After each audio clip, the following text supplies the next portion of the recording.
मेरे प्यारे दोस्तों, आप सभी को नमस्कार। पैसे की टारगेट करना क्यों जरूरी है? राज और रोहित आपको याद ही होंगे। वही दोनों भाइयों की जोड़ी जो अपने जीवन में पैसे तो खूब कमाते हैं, पर उन्हें काफ़ी नहीं लगता है। एक बार दोनों भाई कहीं जा रहे थे तो उन्होंने देखा कि एक इंसान पार्क के किनारे बैठकर बच्चों के साथ खेल रहा है। उसकी उम्र कोई ज्यादा नहीं थी। तो उन दोनों भाइयों के लगा कि यह इंसान कोई काम धाम नहीं करता है। लेकिन उन लोगों ने एक बात नोटिस की कि उसके चेहरे पर हमेशा मुस्कान रहती है। तो उन दोनों भाइयों ने उस इंसान का नाम मस्त मौला बाबा रख दिया। एक दिन दोनों भाइयों ने मस्त मौला बाबा से मिलने के लिए गए और उनसे पूछा कि आप क्या करते हैं। तो इस पर मस्त मौला बाबा कहते हैं कि मैं कभी कभार फ्रीलांस का काम कर लेता हूं।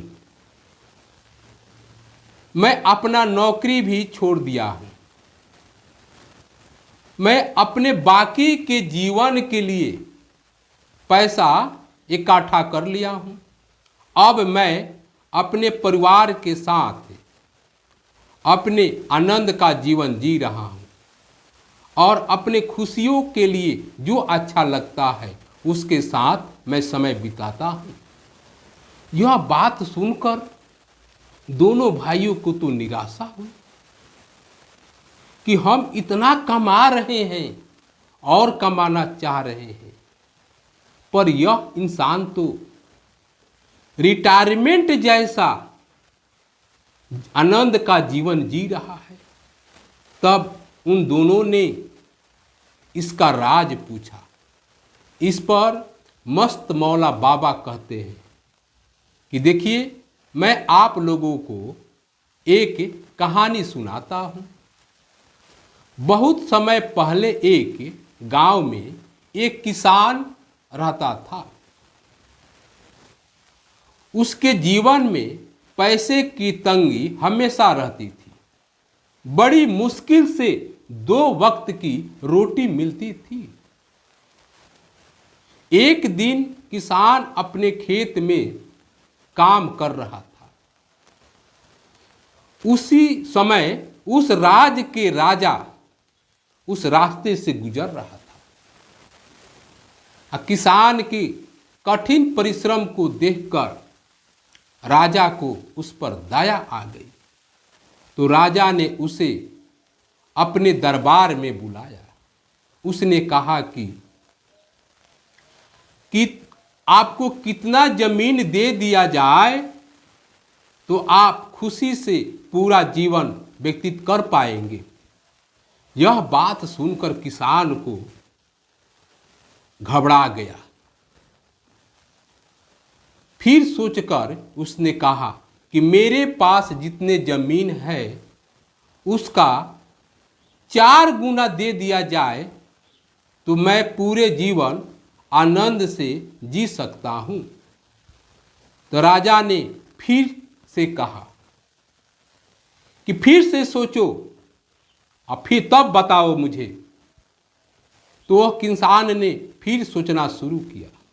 उसने फिर कहा कि यदि मेरे पास जितना जमीन है उसका 10 गुना जमीन यदि हमको मिल जाएगा तो मैं सेठ की तरह जीवन व्यतीत करूंगा। तो राजा ने 2 तरीके बताए। पहला तरीका यह था कि किसान से उन्होंने राजा कहा कि तुम अपने जमीन का 10 गुना जमीन ले लो और यहाँ से चले जाओ। या दूसरा तरीका यह है कि तुम अपने जमीन से अपने खेत से दौड़ना शुरू करो और शाम तक जितना दौड़ जाओगे उतना जमीन तुम्हारी हो जाएगी। यह बात सुनकर किसान को थोड़ी सी घबराहट हुई, पर उस किसान ने सोचने लगा कि मेरे लिए दूसरा तरीका ही ठीक है कि मैं तो कुछ ही समय में अपने जमीन से 10 गुना ज़्यादा दौड़ जाऊंगा। इसलिए उसने दूसरे तरीका चुनने का सोच रहा था। तभी राजा ने एक शर्त रख दी। शर्त यह था कि तुम अपने खेतों से दौड़ना शुरू करोगे, शाम तक जितना दौड़ोगे शाम होने से पहले अपने खेतों में तुम्हें वापस आना होगा।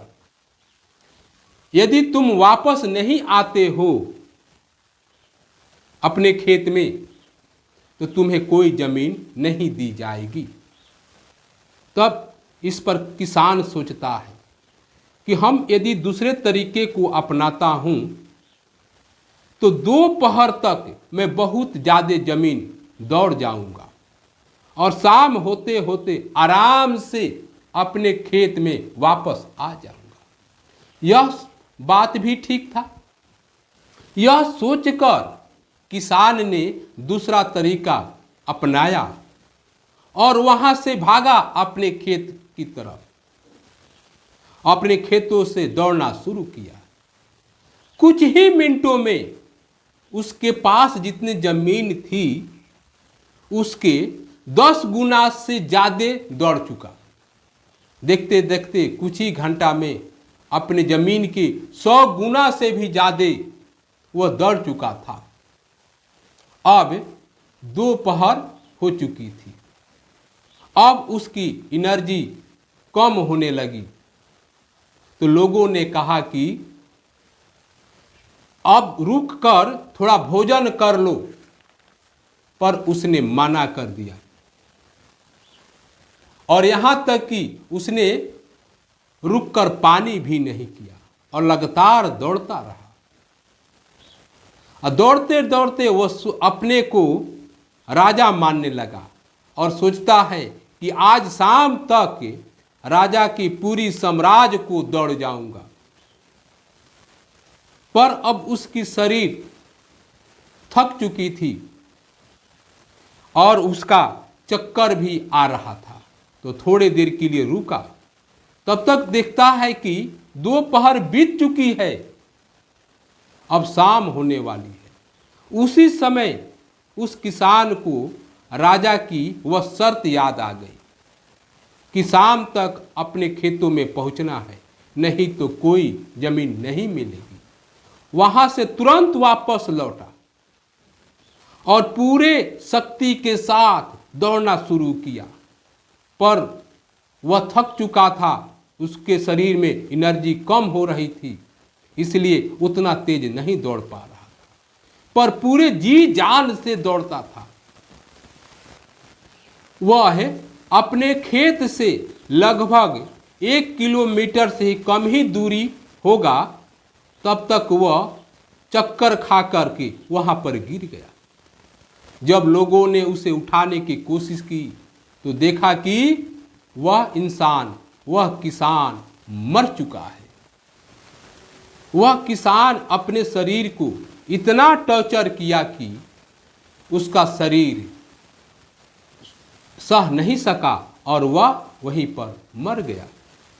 अगले दिन राजा दरबार में बोले कि यह अगर पहला तरीका स्वीकार किया होता तो आज खुशी से जी रहा होता, या दूसरे तरीके में भी वह वापस लौटने का ख्याल रखा होता तो आज शायद राज का आधा जमीन उसके पास होती। पर अफसोस कि यह लालच में आकर के आज दुनिया में नहीं रहा। यह कहानी सुनकर राज और रोहित को भी अपने गलतियों का एहसास हुआ। वे लोग भी सब कुछ भुलाकर पैसे कमाने के चक्कर में अपने परिवार और अपने स्वास्थ्य के लिए भी वे लोग समय नहीं देते थे। मेरे प्यारे दोस्तों, थोड़ा ईमानदारी से अपने आप से पूछिए कि क्या यह गलती हम लोग भी नहीं कर रहे हैं। मेरे प्यारे दोस्तों, पैसे कमाने की दौड़ में हमें तो भागना आता ही है, पर रुकना नहीं आता है। अगर थोड़ी सी मेहनत करके हमें यह पता लग जाए कि बाकी के जीवन जीने के लिए कितने पैसे काफ़ी होगी, तो हमें अपने पूरे जीवन में पैसे के लिए इधर उधर भागना नहीं पड़ेगा। मेरे प्यारे दोस्तों, हम पूरे सीरीज में एक ऐसे मॉडल के बारे में चर्चा करेंगे जिसे हम खुद ही मालूम कर लेंगे कि हमें कितने पैसे काफ़ी होगी, जिससे हम पूरे जीवन आनंद से जी सकें। चलिए एक एग्जाम्पल से समझने की कोशिश करते हैं। मेरे प्यारे दोस्तों, आप रात को सोने के लिए जाइए और सुबह उठकर देखते हैं कि आपके कमरे में पैसा ही पैसा है। इतना पैसा है कि आप दुनिया में जो चीज़ खरीदना चाहो वो चीज़ खरीद सकते हैं। लेकिन जब आप दूसरे कमरे में जाते हैं तो आप देखते हैं कि घर का कोई सदस्य नहीं है।